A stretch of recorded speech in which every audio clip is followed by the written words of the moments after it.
सावन के महीने में भूल कर भी इन कामों को न करो। इसे कोई धमकी या झूठी बात न समझे।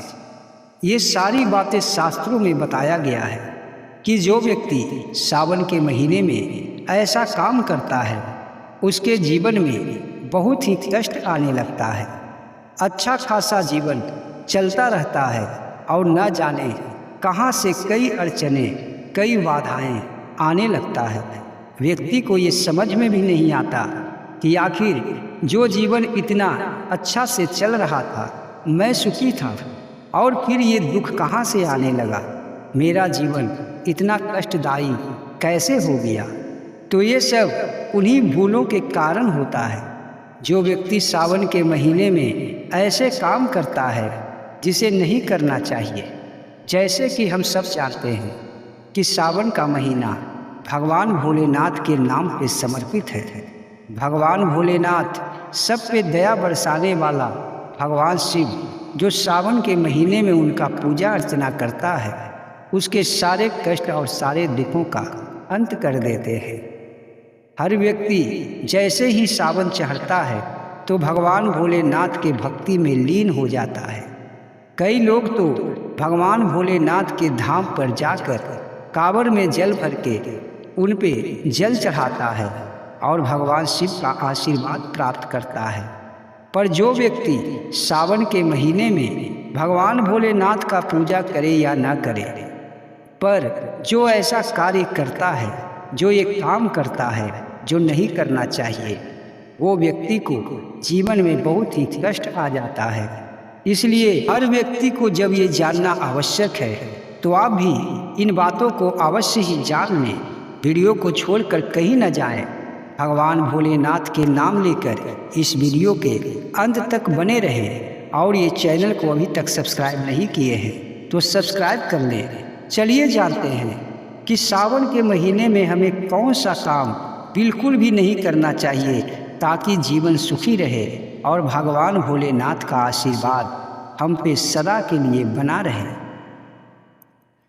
पहला काम है कि जो व्यक्ति सावन के महीने में चिड़िया के घोंसले को नष्ट करता है या फिर किसी जीव जंतु के रहने के जगह को बर्बाद करता है या तोड़ता है, ऐसा व्यक्ति जीवन में बहुत ही कष्ट पाता है। क्योंकि भगवान भोलेनाथ प्रकृति से बहुत ही प्यार करते हैं। भगवान भोलेनाथ को प्रकृति से बहुत ही प्रेम है और सारे जीव जंतु, पशु पक्षी भगवान भोलेनाथ को अति प्रिय है। ऐसे में जो मनुष्य चिड़ियों को घोंसला को तोड़ता है या फिर किसी भी जीव जंतु के रहने के जगह को तोड़ता है, उसे कष्ट देता है या वृक्ष को काटता है, ऐसा लोग बहुत ही कष्ट में फंस जाता है। शास्त्रों में वर्णित है कि सावन के महीने में किसी भी जीव जंतु को कोई कष्ट नहीं देना चाहिए, उसके घर को नहीं उजाड़ना चाहिए। कहा जाता है कि सावन और भादों के महीने में अगर आप किसी जीव जंतु के घरों को नष्ट करेंगे तो आपका भी घर नष्ट हो जाएगा, शायद आप भी बेघर हो जाएंगे। इसीलिए कभी भी भूल कर भी ये कामों को न करें। जब सावन का महीना आए तो आप प्राकृतिक से प्यार करने लगें, प्रकृति को देखभाल करने लगें, पशु पक्षियों को दाना दें। हर पशु पक्षी के जो घोंसला है उसे अच्छी तरह रहने दें, चाहे वो कहीं भी हो। आप सावन के महीने में घोंसले को न हटाएं।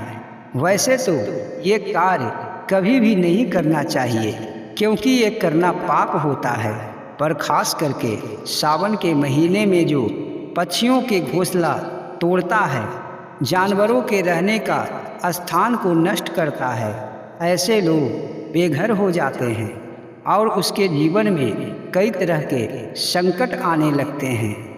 कहा जाता है कि सावन महीने के पहले ही अपने घर के साफ सफाई कर लें। घर के साफ सफाई करने के लिए भी एक नियम है। कहा जाता है कि सावन और भादों के महीने में घर को साफ सुथरा भी नहीं करना चाहिए। जब आप घर के साफ सफाई करते हैं तो उसमें कई जीव जंतु मर जाते हैं। और इससे आपको भारी पाप लगता है।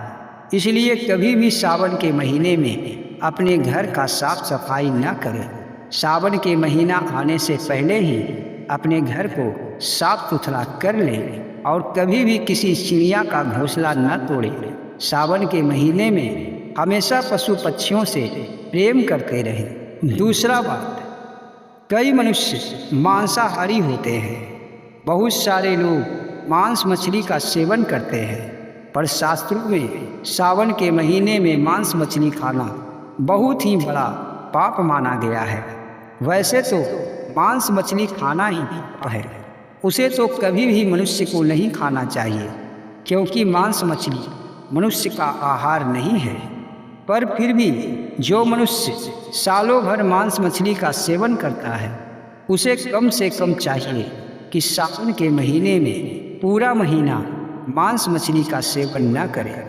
जो ऐसा करता है उसके जीवन में बहुत कष्ट आते हैं, उसे रोग बीमारियां घेरे रहता है। सालों भर उसका धन बस बीमारियों में खर्च होता रहता है। उसका सेहत अच्छा नहीं रहता, उसे लगता है कि मैं बीमार हूँ। उसके अंदर ऐसी बीमारियां आ जाती है, उसके घर में ऐसी परेशानियां आ जाती है कि समझ में ही नहीं आता कि ये बीमारी, ये परेशानी कैसे दूर होगा। इसलिए कभी भी सावन के महीने में मांस मछली का सेवन न करें।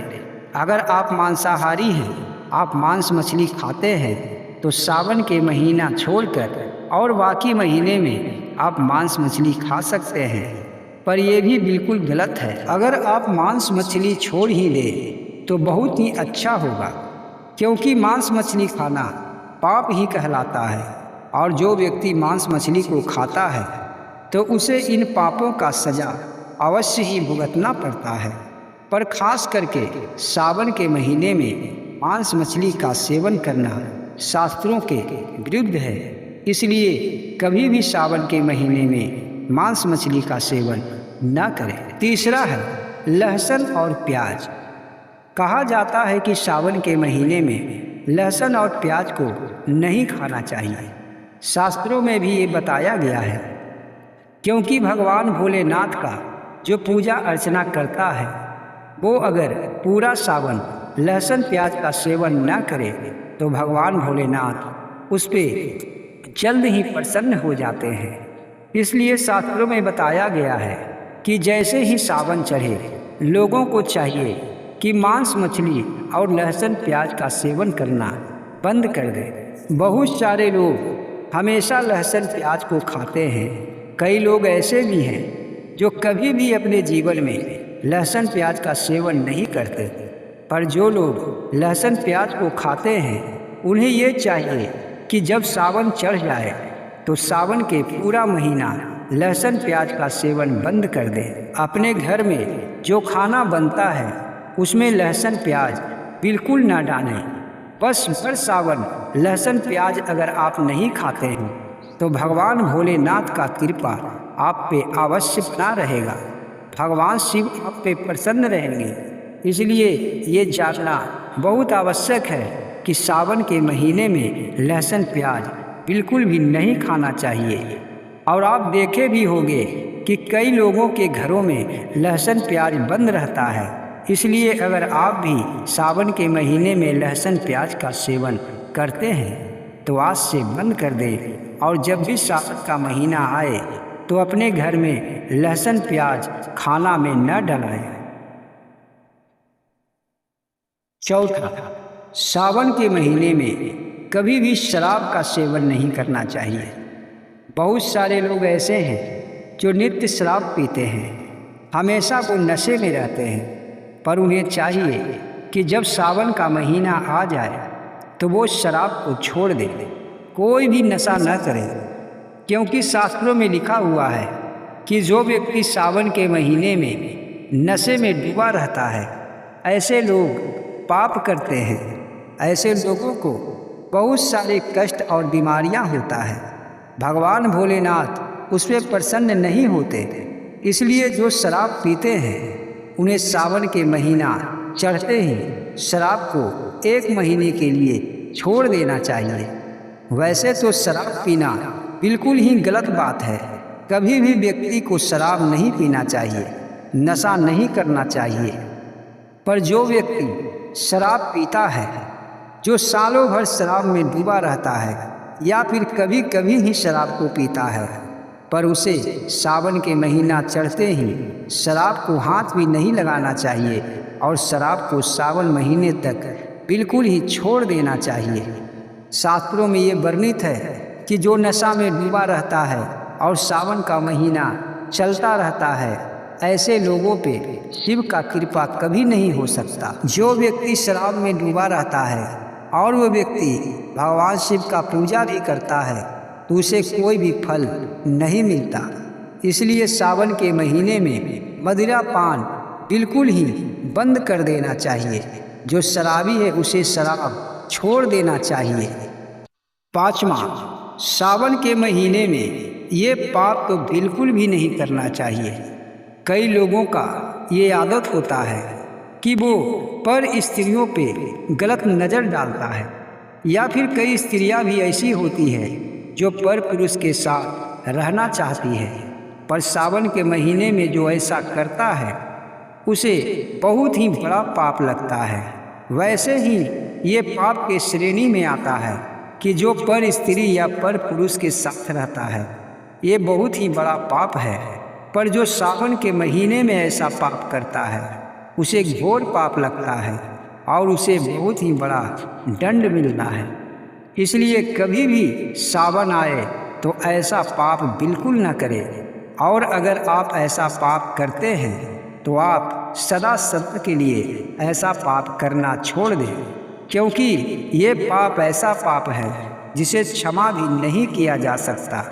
जो पर स्त्री और पर पुरुष के साथ रहता है, ऐसे लोगों को नरक में भेजा जाता है और ऐसा लोग बहुत ही बड़ा दंड के भागी होते हैं। और जो सावन में ऐसा करता है, ऐसा लोग तो महापाप करते हैं। इसलिए भगवान भोलेनाथ के नाम लेकर आज से ही इन कामों को छोड़ दें और ऐसा पाप बिल्कुल ना करें। इस वीडियो में जो 5 काम हमने बताए हैं वो सारे काम सावन के महीने में बिल्कुल नहीं करना चाहिए, पर ये सारे काम पाप ही हैं। लोगों को चाहिए कि ये काम कभी न करें। हमेशा अपने मन को स्वच्छ और सुंदर रखें, कभी भी ऐसा पाप न करें, पर सावन के महीने में तो बिल्कुल भी न करें। अगर आपको ये जानकारी अच्छी लगी है तो वीडियो को एक लाइक करें, चैनल को सब्सक्राइब करें। जय श्री कृष्ण।